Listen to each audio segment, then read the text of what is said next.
Dear Dysfunctional Diaries.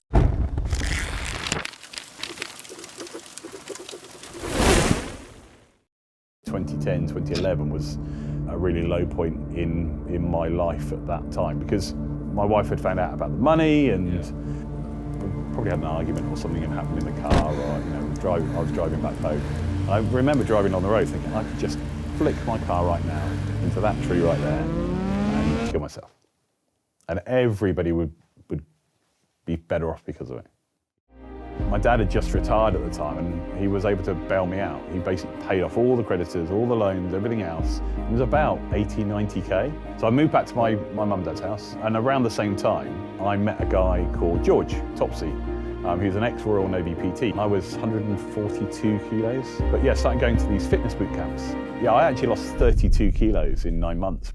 That is impressive to do in 9 months. At that time of doing the fitness and working on myself, I started to learn about NLP, neuro-linguistic programming. It's the study of the way the mind works. The gestures you do, the body language that you have, what makes you, you. And you're releasing a book soon. It's called Leadership as a Skill, because 82% of people who are managers or leaders have never had any kind of formal leadership or management training. What advice would you give aspiring university students looking to move into leadership roles further down the line? Focus on things like... So for anybody basically watching who obviously may not know who you are, if you could just sort of give a brief summary as to who you are, what you do, and sort of why you're here. Yeah, so my name's Andy Coley. I am a leadership development trainer, a coach, a keynote speaker, and I help and support people and organisations around predominantly people skills. So that's communication, leadership, difficult conversations, and I work with all sorts of companies, from computer game studios, high street brands like your Ubisoft. I work with people like Meta, all the way through to individuals, organisations that just want help and support and coaching. So yeah, I work with a whole wide range of people, and I like to call them people skills rather than soft skills, because I don't believe they're soft. Yeah, exactly. I think the best sort of way to do it would be to start from the beginning, which is basically to start from sort of your upbringing and sort of the journey through that. So what was your sort of upbringing like? I know that you did a lot of sort of moving around when you were younger because your dad was in the Navy. Yeah, that's right, yeah. So I was born in Plymouth, and that's where my parents lived when I was born. And quite soon we moved to slightly the outskirts of Plymouth. I sort of vaguely remember that around about the ages of 4 or 5, starting just one term at infant school, and then we moved to Portsmouth. Portsmouth was predominantly where I grew up when I was a kid, and had a really enjoyable childhood. Got myself and a brother, and my parents, and I think there were a few bits and pieces that happened in my parents' lives. Like my dad got a posting to Australia. We packed up all of our stuff one day out of these married quarters that we were in, the old big wooden tea chests. And they bought this BMW car to take with them to export it on the cargo container and sell it over in Australia for a profit. And so everything mapped out. Literally, it was days away from moving. And then the war over the Falklands happened.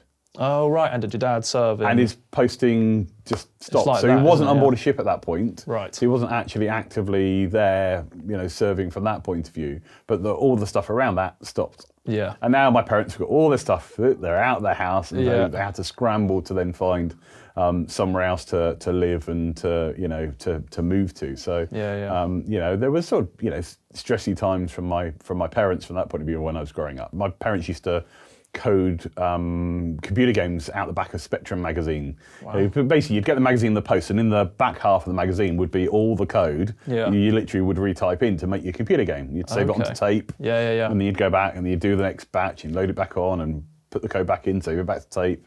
And I used to spend hours coding this stuff, but that got me really fascinated about code and how you could tweak something in the code and it would make something different happen on the screen. Yeah. And I think that was probably where your passion for the gaming industry started. Well, partly for the gaming industry, but also, I went into web development and web design as a career for the first main phase of my career development. I started working then after I did my A-levels. I was really lucky to get into do a degree with IBM.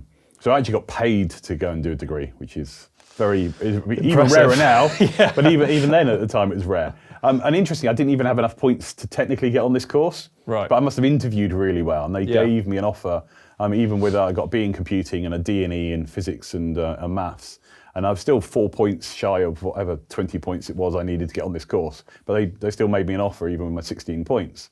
Yeah. And so I got on this course, and then I started to work at IBM, which was at Portsmouth, Right. and do a degree in computer science, whilst at the same time being part of a department as well. Yeah. So we were employed by IBM to be in a department, in a team, and also they had uni lecturers coming in to do the uni part for 2-3 days a week in the first year, and then second and third years, we then went down to the university to do the core stuff. Yeah. But, and so was that sort of what led to, because I know early on you sort of went quite heavily into a web development company. Yeah. That was what eventually led, unfortunately, to you accumulating some small amounts of debt? Yeah. So I started working at IBM and did my degree and got through that and sort of graduated and stayed with IBM for a little bit. But at the same time, I also thought, do you know what, I've been here for long enough now, I want to move and do something different. Yeah. And so it was a New Year's Eve party down the seafront in Portsmouth, and I met a friend of mine through Ventures who offered me a job. And he ran this company, Green Hat Consulting, that was working at Goldman Sachs up in Fleet Street in London. Yeah. And he said, look, come and work for me, come and work with me up there, and I'll train you up in terms of the sort of background stuff. He needed other people to expand out his offering and what he was doing. And I also met a woman at the time, at the same party, same night, sort of friend of a friend. Got you. And we got on really well and started dating and going out. Was this your first girlfriend? Well, it was actually my first girlfriend, funny enough as well. But we also then eventually got married as well. But I was commuting from Portsmouth because I just had this new relationship, that seemed to be going really well. Yeah. I had this new job that was going very well as well. And I was sort of commuting back and forth up to London every day. Because we're talking like 97, 98, 99, around that kind of time. I read a lot of Game of Thrones books. They'd only just started coming out, books 2 and 3 at that point in time. I was consuming like a book a week. Wow. But the commuting was killing me. By the end of being part of that work, I was getting the 4:20 train out of Fratton to get up to London for a 7 o'clock handover from Asia. Wow. And that was just killing me. And I'd never necessarily been a great communicator of stuff if I think it's going to be a difficult conversation. Yeah. So I never said to my, now ex-wife, do you fancy moving up to London? Because I presumed that she wouldn't want to move up to London. Like, she had a house, we got together, she seemed quite settled doing the work that she was doing. She worked out in the community, supporting people in community teams with, adults that needed specialist help. Yeah. I thought she'll never want to move to London. I won't ask her. I was starting to say to the guy that I was working, I'm going to have to stop working. I need to quit the job and go do something else. I've just spent like 9 months training you on this stuff. You're really gonna, I'll give you a 20 grand bonus, right, and shares in the company if you stay. And I didn't talk to her about it. I didn't communicate about it. I didn't say what was going on. I just went, no, I can't. No, sorry. I just, I've got to stay down in Portsmouth and I'll get something else there. I think it's, sometimes you get those little turning point moments. I wonder what would have happened if. Because I found out later that he sold his business for 2 million quid to IBM. God. And it's like, I could have had 10, 20% of that company at the time. It's quite, that would have been lovely, wouldn't it, as well? Along with a nice big London salary and the bonus and everything else. Yeah. But sometimes like that for me, it didn't feel like it was the right decision to have to make. Yeah. But that whole thing about not sharing decisions and not talking to people about it has been a lot about where, in my life, money in particular has always been an area where it's been really difficult to kind of feel like I'm gaining traction on. Yeah. And particularly when I was younger, because I had this job with IBM and I was getting paid like 9, 10 and then 11 grand to go to uni, and we could get a student loan on top, and that was cheap, easy money. And as a student, the interest rates were really low. I was spending money that, I'm getting really used to spending this money malarkey. Yeah. But sometimes getting trapped into those things where you spend something that then has repercussions later. Yeah, you're living a lifestyle that you can't quite afford in the long term. Well, I could afford it at the time, but it's those little decisions later that spiral. And with the money and debt one in particular, it's like I bought a car on finance. So I get a nice little Astra, and then did all the stuff you do when you're in your late teens, like change the front grille to make it look nicer, spend 500 quid on some alloys. Just, pimp my ride type of thing. Pimp my ride, pimp my Astra, one of those kind of things that you sort of, and I can't remember how much I bought this car for. Let's say I bought it for 5k, right? And then down the line I wanted to sell it, and now it's worth 2.5k, but the finance on it is still worth 4.5k. Yeah. So now I've got a $2,000 deficit between the thing that I own and what I own, Now if I had bought it from borrowed the money from a bank and I had a loan, I could still be paying the loan off. But with the finance, you have to pay off the whole lot. You can't just, I've sold my car and, because effectively the finance company owned the car, not you. Yeah.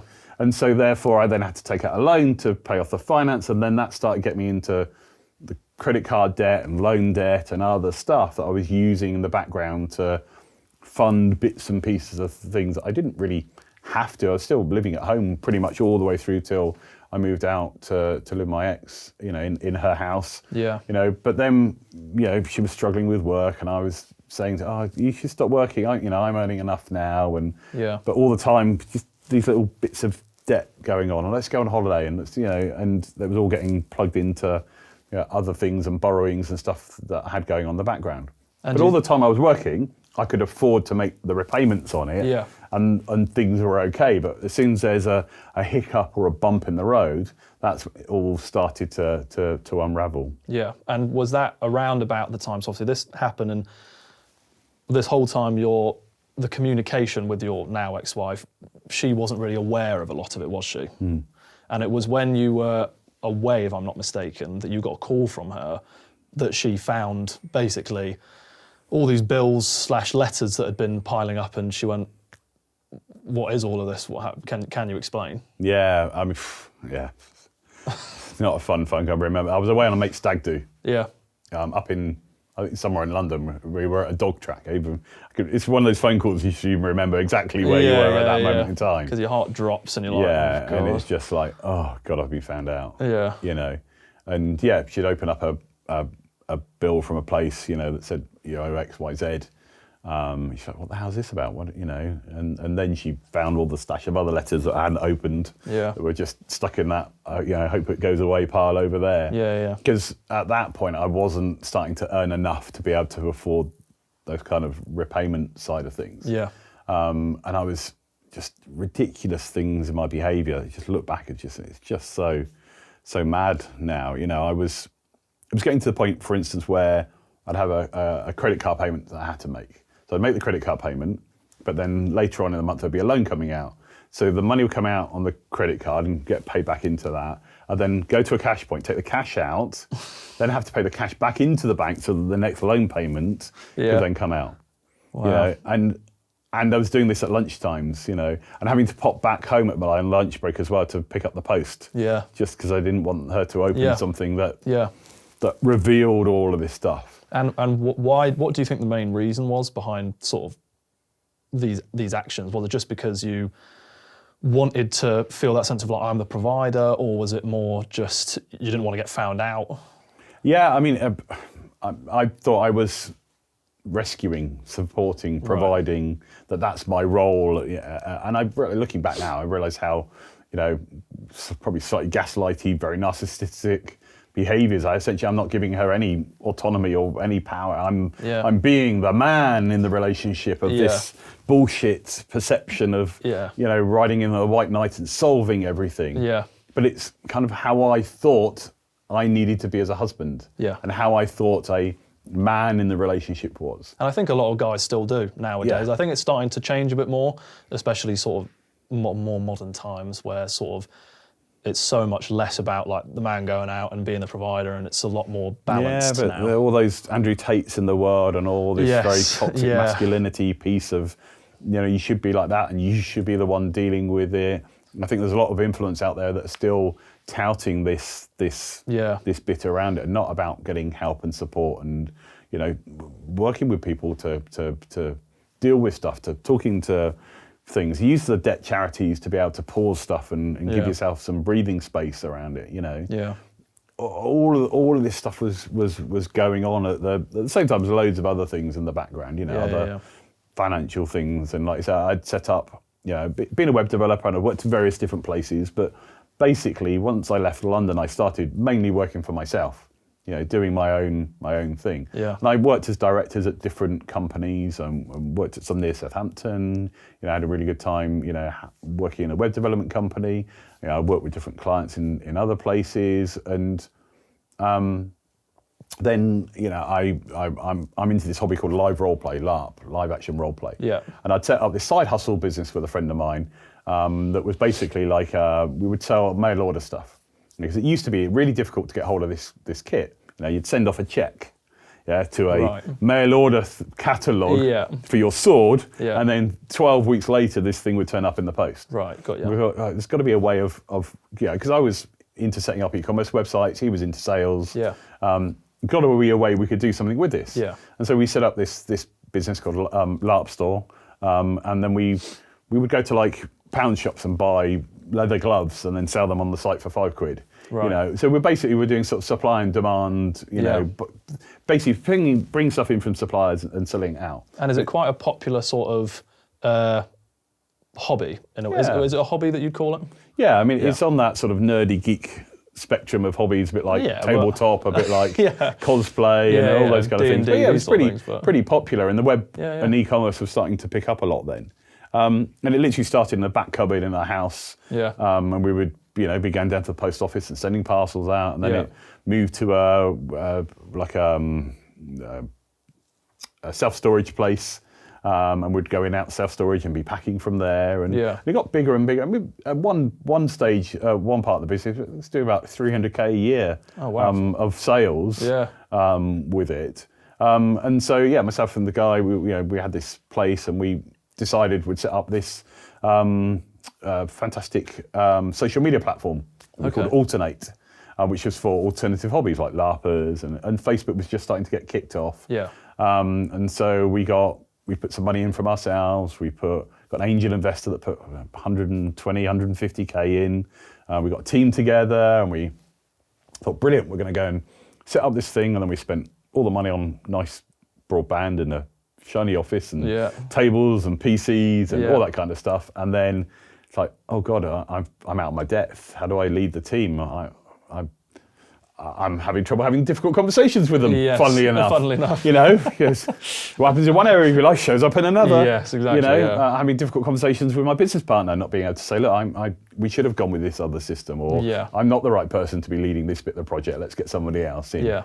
You know, and he wasn't making the sales, and that was difficult. We were trying to get advertisers to come on board, and game studios to send us, release keys and do, all that kind of stuff. And 10, 11 months in with that project, everybody lost their money. We had to get rid of everybody. Yeah. And that around the sort of 2010, 2011 was definitely when that was a really low point in my life at that time. Because, a few years before, my wife had found out about the money, and she had marched me off to my parents' house to tell them all about it. So was this around about the time, or was when you moved back in with your parents, was that a little bit before this that was after all that kind of stuff.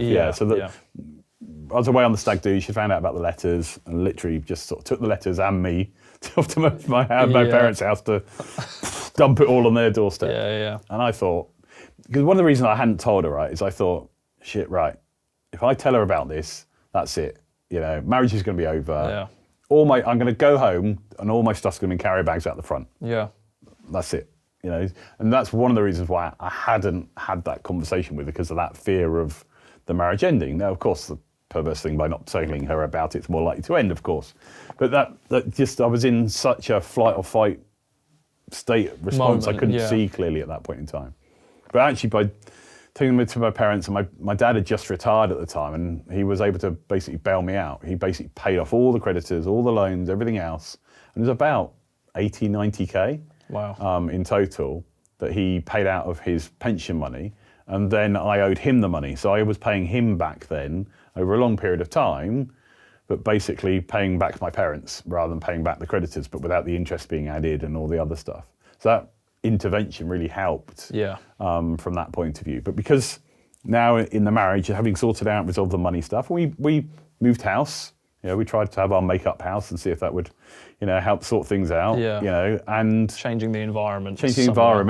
But still, then the other stuff happened with that business going bust, and it was just like the foundation. We're not there. The foundations aren't right within us. We had another event that happened with a friend of ours who was about to give birth, her and her husband, and had a little kid already. And a couple of weeks before she was due, we got a phone call to say that she'd died. Basically, she'd got strep, which is like a sore throat. The streptococcal virus had killed the baby, and then they weren't able to get the baby out in enough time, and that septicemia had caused her to die. God, so sorry. And it was like her, and it was like my ex's best friend. They were really good friends with them. Literally, we were going to go for a curry with them a couple of nights after, when she actually passed. We were due to go for a curry. It's sort of our tradition, pre-baby curry that we had with them. And we went from her being there to, that's it, her and the baby both passing. And nothing has ever been as bad as having to walk into that house that first day and seeing, her husband, and the kid was still, 2, 3, his son at the time, and just going into that environment knowing that our relationship wasn't really solid enough to be there to support each other. And we're looking to be there to support them and their family as well. I think that event combined with the other business going, it's just our relationship wasn't strong enough to cope with that. And that's the bit that really led me to going, why should I even be here anymore? I've completely screwed this up. I was going to swear even worse then. That's completely fine. You're allowed to. Fine. But I was really in that you fucked everything up. You're a failure. You're shit as a husband. You can't do business. You can't lead teams. You can't make it. You're still in debt after all these years of, trying. Why even bother? And we probably had an argument or something had happened in the car, or I was driving back home, just myself back to where we lived, and it was a sort of really crappy, stormy, October night. And I remember driving on the road thinking I could just flick my car right now into that tree right there and kill myself, and everybody would be better off because of it. Is where my mind was at the time. I just want to get rid of this pain, this shit. I don't want to deal with all this stuff. And I kind of remember that the thing that stopped me from doing it was almost in that instant also flicking forward to what my funeral would be like. How much I would have disappointed my dad. Thinking about others, By going, why the hell didn't you ask for support and ask for help? Other people standing around going, why didn't he say anything to us? And that bit about how I would let everybody down by dying stopped me from killing myself. That whole thing around pride and difficult conversations and really struggling with that stuff is always it comes up a lot in patterns of my life. It's always an area to work on because I really struggle with that. And how come it was, you said there that when you were thinking about people, it was your dad who instantly sort of came into your mind. Is there any specific reason it was him that you kind of first thought, you know what, that's who I don't want to disappoint. I don't want him to have to deal with this. I think there's always, for me, been that holding myself up to use him as a standard of, how most sons do. How to be a success. I saw him as a really successful person. He had a successful career in the Navy. He did, traveled the world and did great stuff. And there were times as a kid we didn't see him for up to 9 months sometimes. We'd get postcards in batches from all these different far-flung places that he would be visiting around the Mediterranean or wherever. He's gone off to Russia. He was on the first ship to be allowed back into Russian ports. Well, not these days. Not these days. But back when the kind of the Iron Curtain had melted a little bit, and you know, he was there. He got an MBE, you know, via his services and his work. You know, we got to go to the Buckingham Palace, and you know, and so I'd always held myself up to like him being a great model of a husband or as a dad. And there's just always been this bit around pride, wanting him to be proud of me, that I think pushes me, but also gives me this weird, why do I need that? You know, that piece as well. And so I think that's why my dad in particular, it's probably, you know, my mum's been the carer and the nurturer. You know, her background is as a nurse.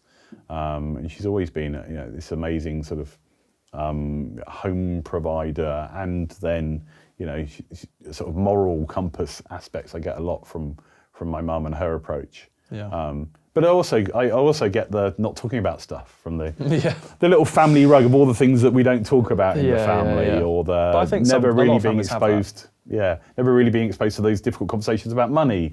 Or, you know, never, you're like, oh, we don't bother the kids, or don't tell so and so, or, you know, okay, Dad's got Parkinson's. Oh, great. Okay, well, you didn't tell me about any of the symptoms or things that cause you to get to that point. I'm going to get the phone call now to tell me that my dad's got this degenerative neuro thing going on.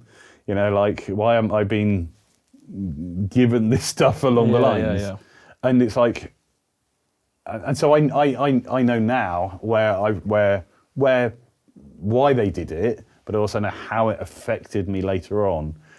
For being able to then have conversations with them about stuff, and even, you know, and now, you know, with being able to have those kind of difficult conversations about things. You know, really struggle with that stuff. Well, I know obviously later down the line, as you were saying about your dad, he later passed, which I'm very sorry to hear. I don't know how long ago that was, but I wanted to sort of move on to your weight loss, which was around that time, which I can imagine he would be incredibly proud of. Who couldn't be proud of that? Because you lost. So what was your sort of?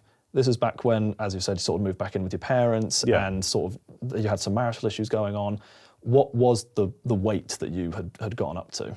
So not looking after myself, doing all this stuff. This is back in 2011, and my dad was still around then. You know, they still lived locally to where I was in Fareham, which is just on the outskirts of Portsmouth. And I was 142 kilos at the time. How tall are you? 6'2", 6'3". Okay, yeah. So that's about 22, 23 stone. Yeah.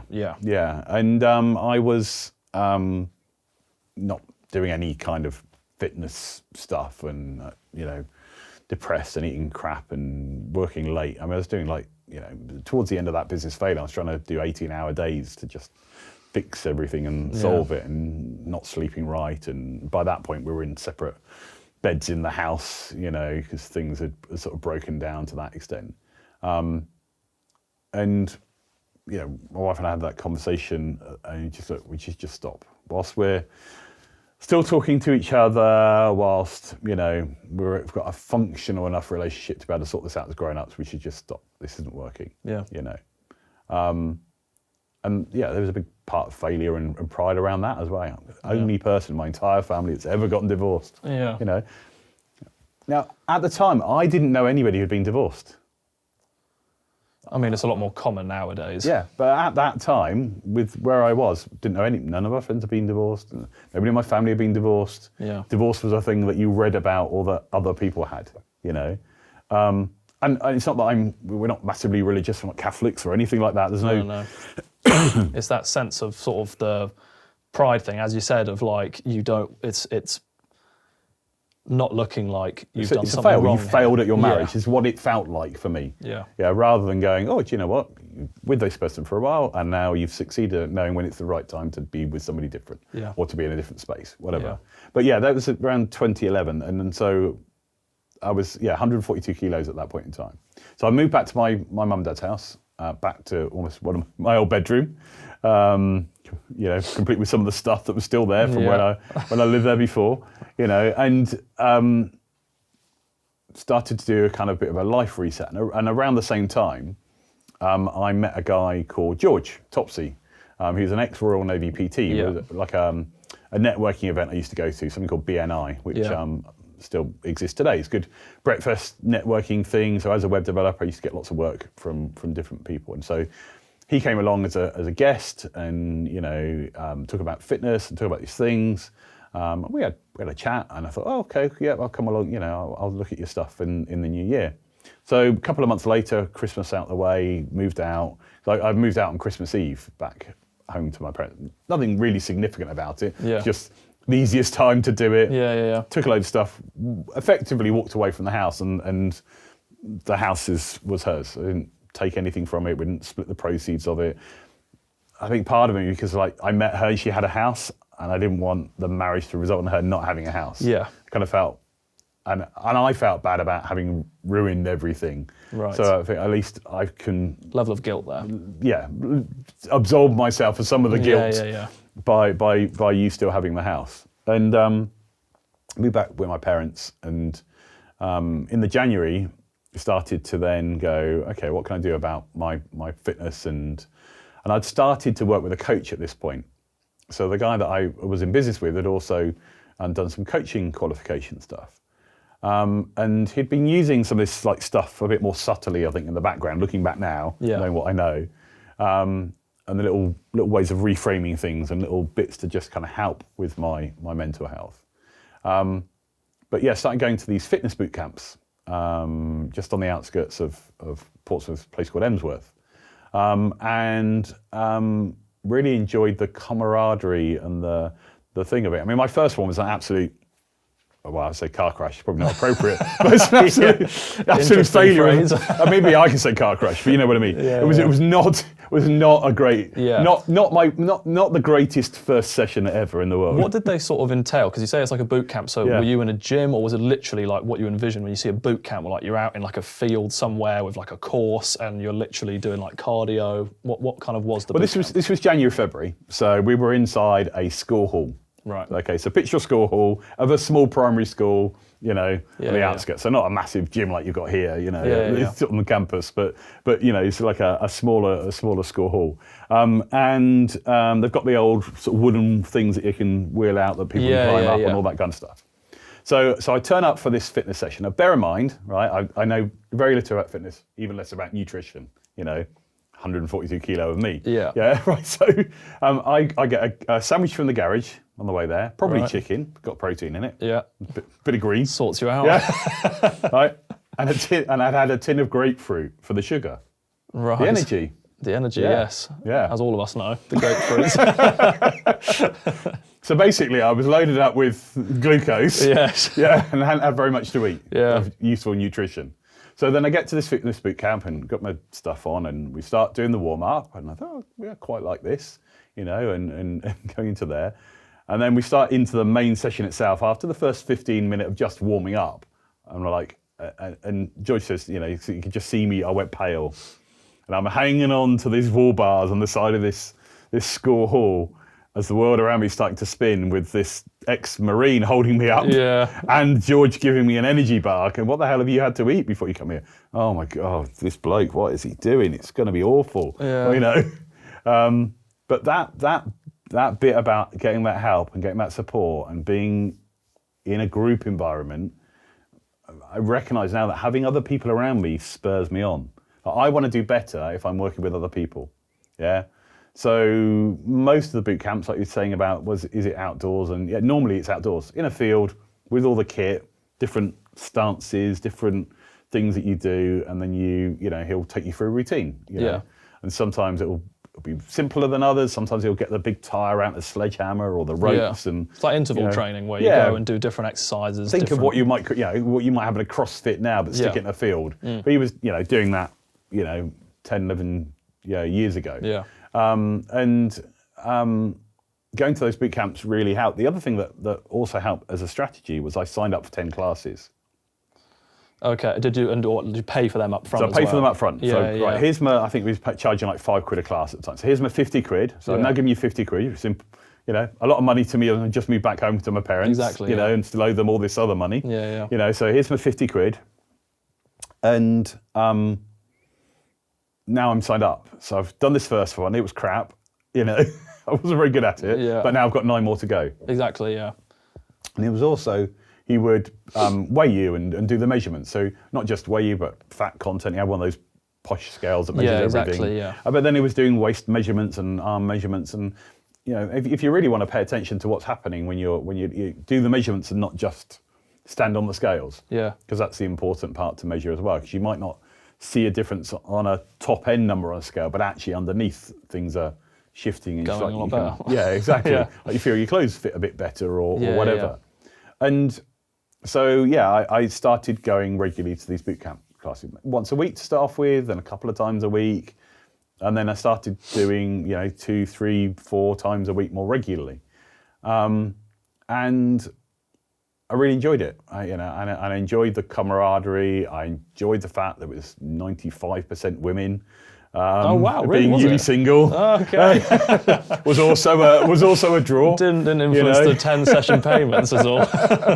It's just I liked that bit, and I wasn't unconfident even though I was bigger. I was just still, I just enjoyed the camaraderie of him, and he was, he would encourage by, you're doing a great job, and encourage by get your ass in gear, come on, run faster, blah blah blah. Yeah. And so starting to go to these boot camps and recognizing that for such a long time I've been trying to go away from problems. Like I've been trying to lose weight.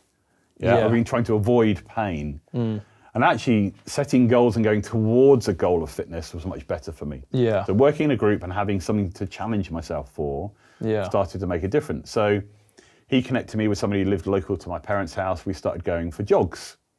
They started off mainly as walks or jog from that lamppost to that lamppost. Yeah. But then I started getting better and was able to jog further. And then I did a 5K race down on the seafront in Portsmouth. And then later I did a 10K race around Chichester. I mean, it wasn't great. My 10K time was 56 minutes or something. I mean, it's okay. Yeah. But it's not fast. I mean, I got overtaken by Peppa Pig on this course. I mean, that's how bad it was going at one point. When you're there. Yeah. Probably had some squaddy in there, maybe not for the first time. Yeah. But you know what I mean? It's kind of like, yes. But literally on that run, I got overtaken by a bloke with a stick. Wow. He was in his 60s. Yeah. Yes. So you know what stage still it's doing at. the race. Yeah. But out there running with his. Exactly. Yeah. But I got round it, and I ran all the way, and I succeeded. And I mean, the fittest I ever got to, and the biggest challenge, because we were doing tire challenges for children in need, and dragging things up and down. We used to do retreats and boot camp things, and all that kind of over the whole process of living down that way and doing stuff. The biggest thing I ever did as a challenge was to do a triathlon. Have you ever done a triathlon? No, to be honest, I did athletics when I was younger, but I was a lot more into sort of the shorter distance stuff, as in I did the sort of the sprints and the long jump and the high jump. I've never ever been good with long distance cardio and that sort of thing, and I'd love to do it one day, because I think, hearing everything you've just said, you think it's so much more of a mental challenge. I think sometimes it's kind of like when you're in the gym and you're trying to get that PR, that heaviest weight, and at the end of the day, it's more mental, because it's like looking at that weight. Like sometimes when you're in the gym and somebody whacks on. I used to train with my dad in our garage back home in Jersey, and sometimes when we'd be doing stuff like bench press or squat, he would put the weights on for me, and he'd just whack on that little bit more, so I didn't know it was there. Yeah. And I'd be sat there, and before I'd just gone, well, no, I can't do that weight. And then all of a sudden you're doing it. You don't even realise you're doing it. Yeah. And it's just that sort of bit more of motivation. But again, it's all to do with the people you're with. Yeah. But a triathlon definitely would be something that I think down the line, I think you've got to do one just to test yourself and just see how it is. But sorry, you were saying triathlon. Yeah. So 2016, I did a triathlon down in Portsmouth. And I mean, the hardest thing I've ever done in my life. And I, by far, did not do enough training for it. But I did join a tri club, and that got me some really good stuff around better breathing techniques, especially in the sea. I was doing some sea swim stuff, and I mean, a triathlon's a swim, a cycle, and a run. Yeah. For anybody watching that doesn't know what a triathlon is. And the sea swim was like a 750 meters, a kilometer in the sea. Right. Now, of course, in the sea is its own unique set of challenges. Yeah. If I was to ever do one again, which is very unlikely, given the state of my knees now. But if I was ever to do one again, I would do it in a lake. Yeah, or a where there isn't a pool or tide, something, yeah. or a pool. But I do get bored swimming up and down the pool, and I think that'd be just too busy. Yeah. But yeah, so the swim was in the sea, and I remember a bit of advice from somebody who's really experienced in triathlon, going, right, there's the buoy that you want to head towards. You want to swim towards that bit of the Isle of Wight because the tide's going that way. Yeah. If you swim for that, you end up over here. So I swam off for that and got around that buoy. That was fine. So there's another buoy around here. Just go around that one and back to where the transition place was. But the problem is I took that one quite wide, and so I end up going all the way wide round, and now I'm going to swim, and now, oh my God, the tide's getting stronger. Yeah. It's literally like I was wading in treacle. Yeah. By the end of the triathlon, I knew I was near the end. I mean, literally, there's safety boats next to myself and this other woman that was still going for it. Yeah. And I got out the sea, and eventually got there in the end, but I got out the sea, and it's like, knew I was really close to the back. Yeah. And of course, being in the slow group as well, you were like the last to go out. Yeah. So I did the bike ride. I can't remember how far a sprint triathlon bike ride is, but let's say, I don't know, 30 kilometres or 20 kilometres or something. Basically, a lot of back and forth up the seafront in Portsmouth, doing this bike ride. And then you get off the bike, and then you get rid of your clip-on shoes, and you stick your trainers on. You go straight out for a run. If you've ever tried going straight from cycling for 25 minutes, I have not put myself through this yet. to then going straight into a run. Yeah. And run is a very generous way of describing what's happening in my world at that moment in time. Like jog. It was more of a jog. And this is true. I started getting to where the water stations were on this route. They'd already packed up because they didn't think anybody was left on the course. Right? Gosh. So I'm going around, I'm following this course, and it's mostly a jog, walk kind of scenario by this point. Yeah. And then at the very end, so starting to go towards where the finish line was, I've got these 2 St. John's ambulance bikes with me, because they're just checking nobody else is on the course bit. Yeah. And they were quite good encouragement. Come on, you can do this. Come on, get over the line. And I crossed the line, and people were cheering, which was great, because they announced your name. Now coming in Andy Coley, and loads of people cheering. And as I crossed the line, I looked over to my left, and I realised the reason that they were cheering is because everybody else is getting their medals from hours before.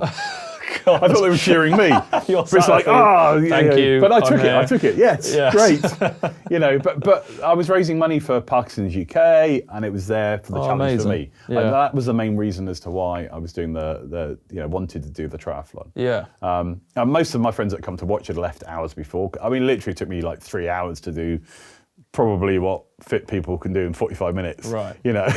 But I did it. I literally would be like the London Marathon run that's still going 2 days later. Yeah. It's kind of that kind of scenario squashed down into that. But I did it, and so that into the sort of fittest I ever got to.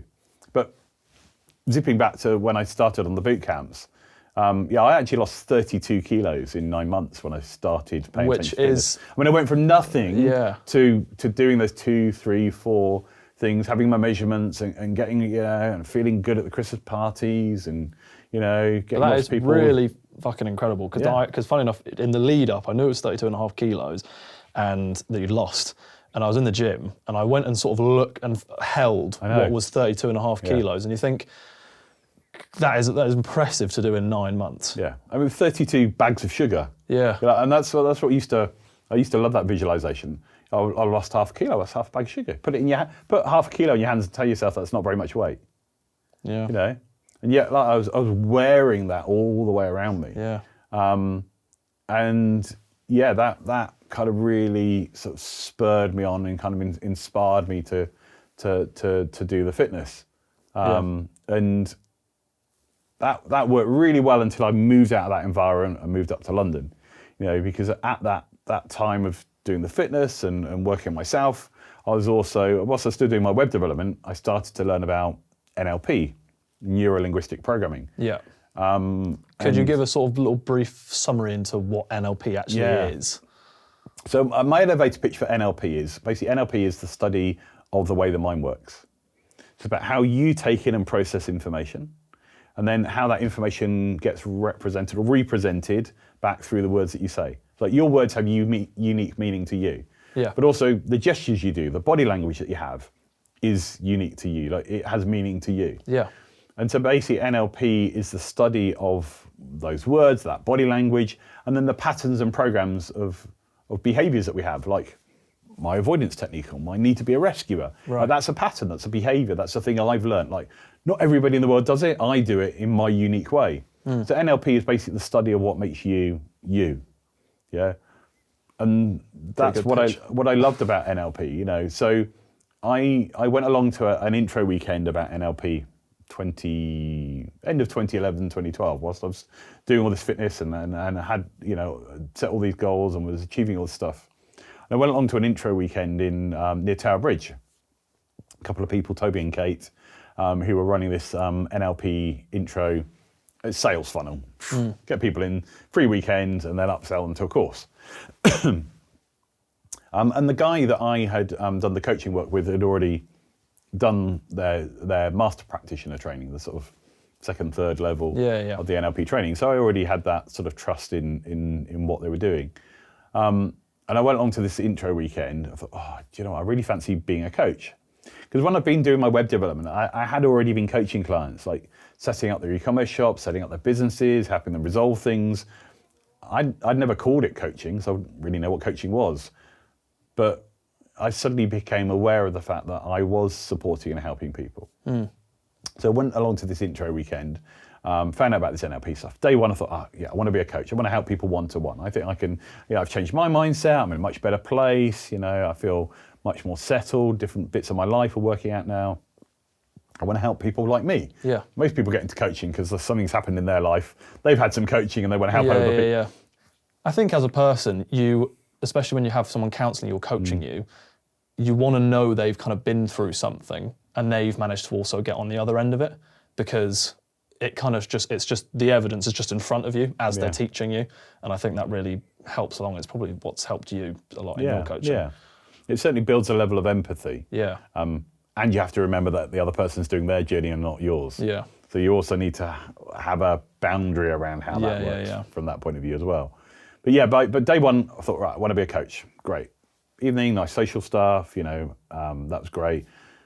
By day two, it was like, do you know what? I want to be you up the front doing this stuff. You look like you're having a lot of fun doing this delivery and running these courses and doing this training sessions and everything else. And so they do their pitch and they give their offer and you can do all the training and it's 8K and blah, blah, blah. And I rang up my mum and dad and went, look, if I don't pay you rent for a year, can I spend it on this training? They were like, okay, go on. Yeah, go for it. Wow. And so I signed up, paid payment plan, paid it off, pay it over a year. It literally worked out to be about the 800-900 quid I was paying my parents in rent for living back with them. Yeah. And that start of 2012 then began the year when I did basically loads. I spent about a third of the year doing NLP training. So I did. You really fallen in love with it at that point. Yeah, I did a practitioner course, which is like the first level. So that's a course that kind of gets you going into the field of NLP. I did hypnosis training, speed reading. I did stuff around, then I did a master practitioner and my trainer's training, all in the same year. And then I was assisting on some of their training courses and helping them with intro weekends and just spent lots of time basically learning about NLP. And then that really kicked off the next phase of my working career, because I was still web developing at that point. But then it was like, I don't want to be doing it. This isn't a job for the rest of my life. I can knock out an e-commerce site, but I don't really want to find clients for that. And WordPress is coming along and making it easy. And all these websites, all these e-shop things are starting to come along. And they don't need me to be able to do that anymore. You can pretty much do it yourself. Now it's even easier. Shopify and all those things, just Etsy. It's like a ready-made shopping center out there for people. Yeah. So I could kind of see that stuff coming. I thought they don't need to spend 3, 4, 5K with me to help them get that working. Let's get out of this whilst I, can do something different. Yeah. So then got in much more into the NLP coaching and training side of things. And there was another woman on my trainer's training called Jo, and Jo and I got on really well. She used to be in the NHS. She worked as a business development manager for practices, and so we were like, we got partnered up on a couple of the things that trainers training. Well, quite like your style, you like my style. Should we do some work together? She was doing, consultancy work, and I was still doing the web stuff. We were like, well, let's do some NLP stuff together. Yeah. And so we got hold of contacts and put out to a lot of her contacts in the NHS. Started doing intro weekends, doing a bit of in-house training, and then set up a training company that got called Beyond Training Solutions in the end. Where we're working together doing basically NLP training, intro weekends, but we were doing sort of applied stuff a lot in the NHS. How to have difficult conversations, how to enjoy presenting, advanced communication skills for clinicians. Again, we were doing a lot of work around that, and that was fantastic. Being able to do that kind of work, got to train in other stuff like clean language and other modalities, things that are really useful from a coaching point of view. Yeah. And I was still living down on the south coast at that time, and Jo lived in Essex with her husband and her son. And then our life started to evolve. I got introduced to my wife now, Sophie, a sort of mutual friend who was on a training course. Had a quick chat to me after the training course. And I think you should bring my mate. So you're single? You single right now? And Yeah. sort of, Typical setup. in between single. Yeah. She was single. I think you should give my mate Sophie a call. I think you two would get on quite well. And so I gave her a call and we got on very well. And Now married. Yeah, exactly. That started changing my life, and we did get married. Within about 18 months of meeting each other. Both getting on a bit by then. You had to get a move on, and she had a son, Freddie, who's now 15 at this point in time. Wow. And then we've had 2 kids of our own. Amazing. 2 daughters as well. So And what are their names again, sorry? Megan and Beatrice. So Megan, Yes. who's now 7, and Beatrice, who's 5. Yeah. And Sophie's, she's sort of transitioning a bit more into coaching, but she's a birth support worker or a doula. Oh, wow. And she does hypnobirthing. So a lot of what she does is basically coaching for couples around their birth. What are their expectations? What would they like to have happen?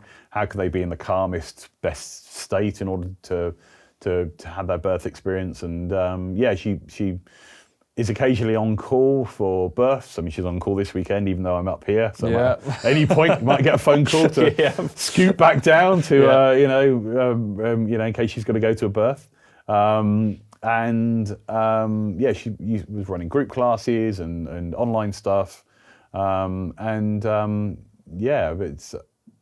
got together with Sophie and got married again and had, lots and lots of different experiences. I mean, particularly around birth. Megan's birth in particular was a really amazing experience. Because they were all home births, weren't they? Yeah, so both Megan and Beatrice were born at home. Yeah, which we had planned. That Yes.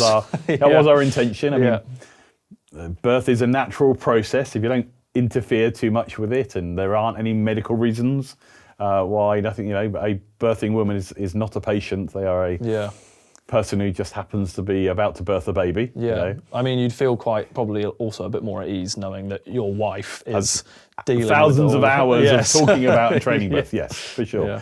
But we're planning the home birth with Megan, and we had a pool that we were going to get set up and everything else. And my wife started to get into sort of the surging coming and thinking, okay, the baby's going to be coming. I was like, oh, really? I've got a workshop tomorrow. Are you sure? Never asked that question. No, never asked that question. One, are you sure? And 2, I've got a thing on tomorrow. I've got something on tomorrow. Are you sure? It needs to be now. And so sorted out Jo coming around and picking up all the stuff, and because I had all the banners and all the bits and pieces that we needed for this thing. All right, sort out those logistics. Okay, let's get you in the zone, get you in the bath, and all that kind of stuff, and phone up the midwifery team. And they come out to the house. And basically, you have everything at home. If you're doing a home birth, you have everything at home that you would do if you're in a birth centre. Yeah. They've got defib, they've got all the things. They come up with these they come up literally with like boxes and boxes of little things. They just stick it all in the corner. They don't need most of it, but if they needed it, it's there. It's there. And that also helped me to feel a bit more reassured that it's not just a couple of midwives rocking up with a stethoscope and that's it. Like they have all the kit there that they would need. And we live really close to a hospital as well, so if we need to get transferred, no problem. So started surging and was in the pool for a while, and then, you know, things were starting to progress. And she's like, I think the baby's coming, you know. Okay, cool. Well, let's get you in the bathroom, sit you on the loo. And I literally remember seeing her sat on the loo with the muscles of her tummy just went whoom, like a wave. You could just see them, wave of the sort of baby being pushed. And God. and that helped just move. I think the baby wasn't quite in the right place, makeup wasn't quite in the right position. Right. And that bit of the tummy muscles helping with the womb moving, and then it's like, the baby's coming right now. And she was literally stood up, hands on the bath, with me, going, okay, I can. And literally 2 surges, and they went from seeing nothing to baby in my hands in less than a minute. I was like, wow. She opens her eyes, and, you know, it's just an amazing experience. And literally, sort of then sat on the edge of this bath, my wife and I going, oh, okay, this just happened. That's just happened. You know, we'd planned the home birth, but not the free birth. Yeah. You know, and you know, we sure everything was okay, and, you know, everything's fine. Women have been giving births for millions of years. We've medicalised it in the last 50, and we've sorted out a lot of things, stuff that goes wrong. Yeah. But it is a natural process if you just let it happen. Let it almost, happen, basically. And now you've got 2 amazing daughters. Literally being in there. Bee's birth was a little bit less we're not spectacular. I mean, she was born still lovely. she was born in a pool, but we at least had the midwifery team in there. And she was actually born into water. And the interesting thing about babies born into water is until they hit the air, they don't know they're born. Because your baby isn't breathing. Yeah. So it comes out and can be in the water, attached to the umbilical cord, which is the oxygen supply, which is the waste supply going in both directions. And then they're only when they come out into the air do they know that they've been born. That's that first reflex of things as well. So it's really, really that interesting. would have been amazing to see, probably. Yeah. Just to have that last bit. Wow. And then the sort of, you know, you keep them attached. You don't just cut the cord straight away. You let it go white, because that's a third of a baby's blood's in the placenta. You know, so you give it time to actually get back into the baby and stuff as well. But I know loads about birth from that perspective. Well, it's good. I think a lot of other guys, I think for guys sometimes it's such like a weird topic. And sometimes also guys think, well, it's not me doing it, so I shouldn't need to. But it's great. I think it should be more of a thing that we sort of learn about and this sort of thing. But obviously, now that you have your wonderful family, you're obviously working hard again, and you're releasing a book soon. It's called Leadership as a Skill, because Joe and I were working together, and then it got to the point where our lives had changed so much. She'd gotten divorced and found a new partner, lived on a canal boat from a 4-bed house in Essex, a very different place. I've now got, 3 kids in the house and the dog and all the rest of it going on. And we're like, this hobby business that essentially we're running isn't paying us enough money for both of us to live. I've got to go out and get other work.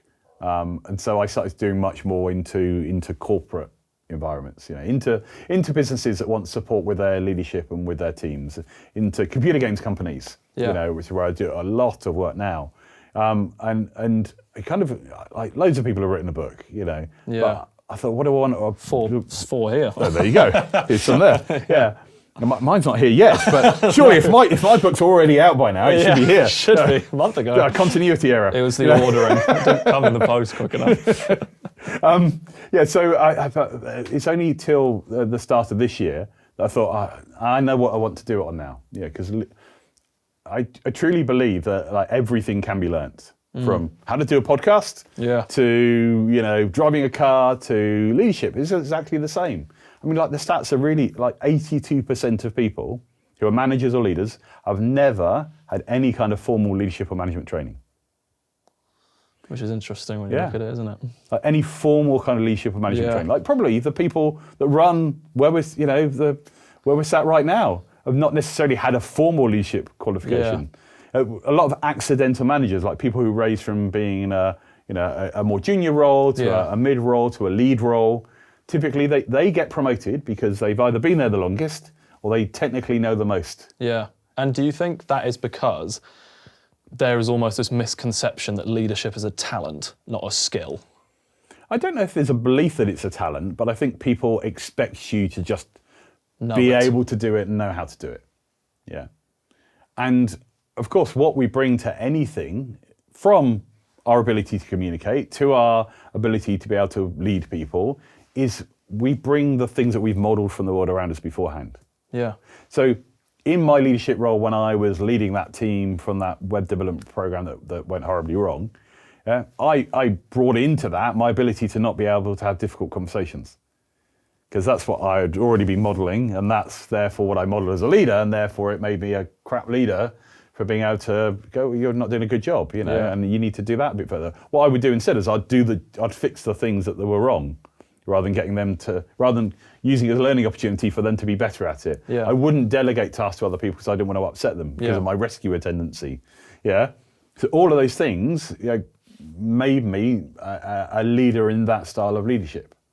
Now, if my team had been bigger, if I was working, I'd have been caught out even more down the line. Yeah. And that would have been a second car crash, third. Yes. How many car crashes have we on so far? Fourth now, probably. Would have been another scenario that would have been really difficult. If I'd made it to a senior vice president of a bank somewhere in London, type of, where I could have gotten to if I'd stayed on that other path, of being at Goldman's, maybe I might have got training on mentoring and fixed it and solved it and coaching, or maybe it just would have, I could have caused the banking crisis. So who knows? And often that's where people recognize, think everything's a skill you can work at. Yes, there's an innate talent. Yes, there are things that you might pick up because you happen to have been really lucky that the way you were parented or the people that you've modeled from a leadership approach perspective have been great at it.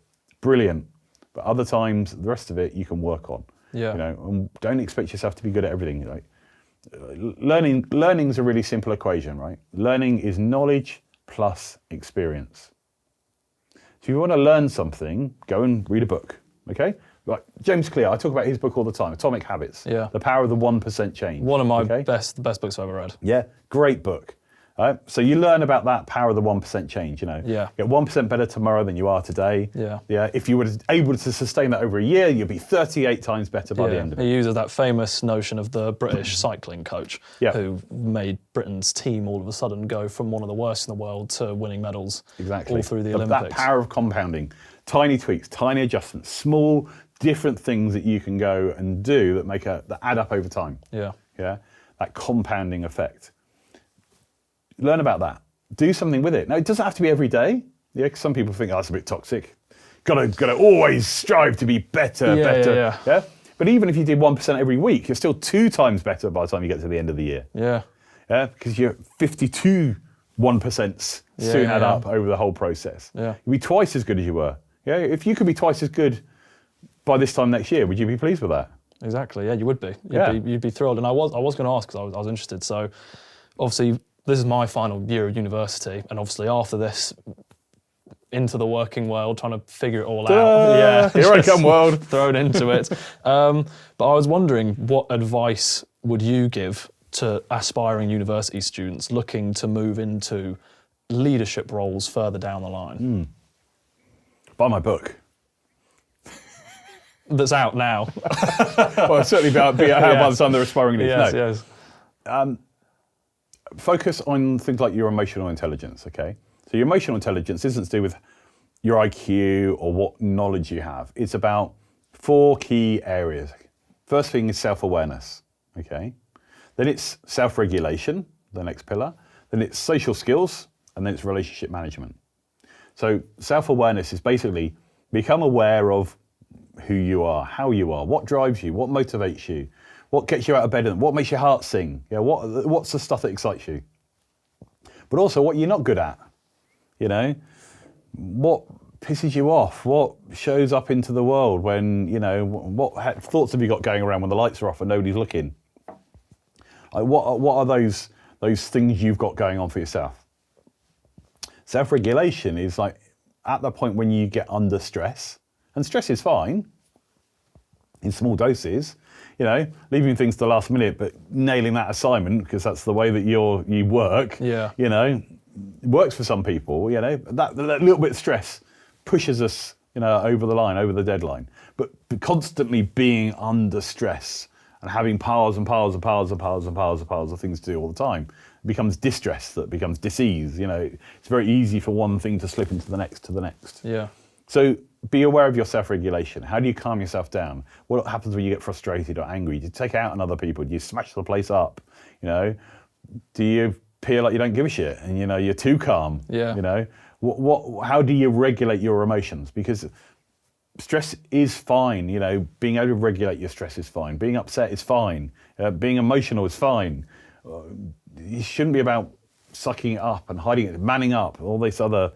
Again, going back to sort of toxic bullshit that can be around in the environment about masculinity. You should man up and cope with it and handle it, So just knowing how you regulate. Even if you can't regulate, go and get some help, get some support, get a bit of coaching, go and see a counsellor, a therapist. If you're lucky enough to be working in an organisation, use their employee access programs that most of them have got now, where you can ring up somebody and just talk to people about it. Talk to your mates if they're useful mates that you can talk to about this stuff. Yeah. And then the social skills about how you build rapport with other people around you. People like people who are like them. So somebody's more likely to do something for you if they like you. So build that rapport up. Go to some of the events. Hang out with people. This one can be a real struggle, particularly if people are maybe a little bit more neurodiverse, a little bit more introverted in their approach. But do what you can to find that little bit of commonality. I go to a lot of networking events for computer games people, for instance, and that's an industry where there is a mass load of neurodivergence. I think it's like 62% of people that work in the games industry have some kind of neurodivergence. But what you often find is you sit these people in front of a game, they'll chat to each other, yeah? Or they'll go to a networking event, and like the one I went to last night in Wakefield, lots of small indie developers showing off their games, a lot of people, but you can go and chat to anybody. Like, we are in a massive room full of other computer games people talking about computer games. Like, start there. Yeah. And ease yourself into those situations to be able to build that bit of rapport with the group. So the social skills are really important. And then relationship management. How do you have difficult conversations? How do you handle conflict if it comes up?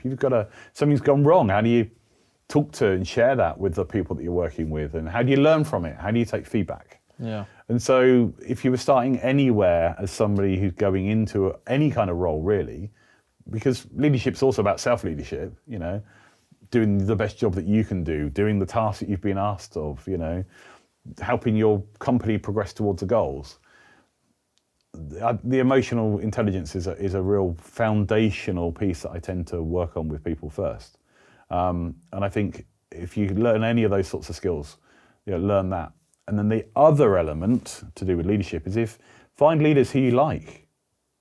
Yeah, listen to, if you like Stephen Bartlett and you like his stuff, listen to the things where he tells you about how he handles things or his approaches, and then model that.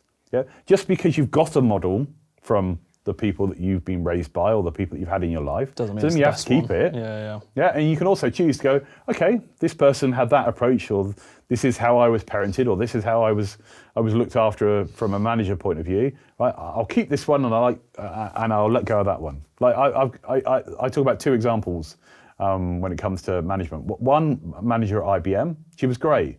She had a team about 80 people, and I was there as not even a graduate yet, as a student, effectively. She could manage me and her team all the way through to people that have been there since the dawn age of computing with their beards and their sandals, and it had been in IBM since punch cards. We still have punch card things in there when I was at IBM. They were working in the research team doing all that kind of stuff. But she could manage everybody from those people with 40 years of experience to me with none. Yeah, and she was great. She was literally the people manager for the department.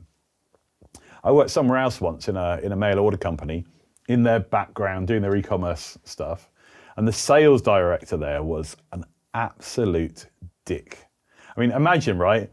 It's kind of like the Wolf of Wall Street, right? But stick him on a trading estate in Basingstoke. Okay. What an image! So he'd rock up in his XR3i, Escort, which was the company car of choice for them there.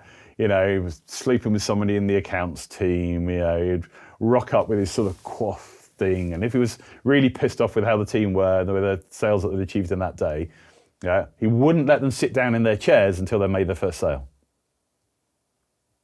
Interesting technique Yeah. to go for. So he ruled with fear, with shouting, with that kind of approach, which for people who were quite competitive, who wanted to please him, or had that ego.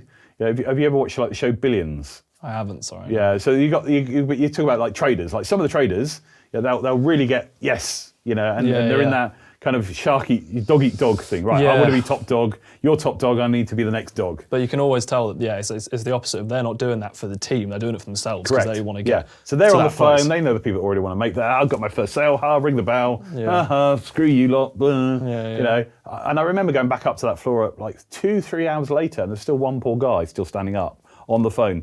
They were selling packs of CDs and DVDs and DVD printers and distributors. Like they weren't shipping like amazing stuff here. Yeah. But he was still on the phone trying to desperately get a sale, basically being ridiculed by his team. That's not how you lead. No. Yeah. But that was the model of leadership. So by seeing the stuff that hasn't worked and by seeing the stuff that does work for you, model that behaviour and that approach. Yeah. So people going out there, out into industry with the work they do, start finding out about yourself through the emotional intelligence part, and then look at how am I going to choose to be when it comes into that leadership role. But be aware that until you're in the role, this other stuff won't show up in your life. Like until I became a parent to my daughters, right, I wasn't aware of all this parenting stuff that I had in the background from my parents.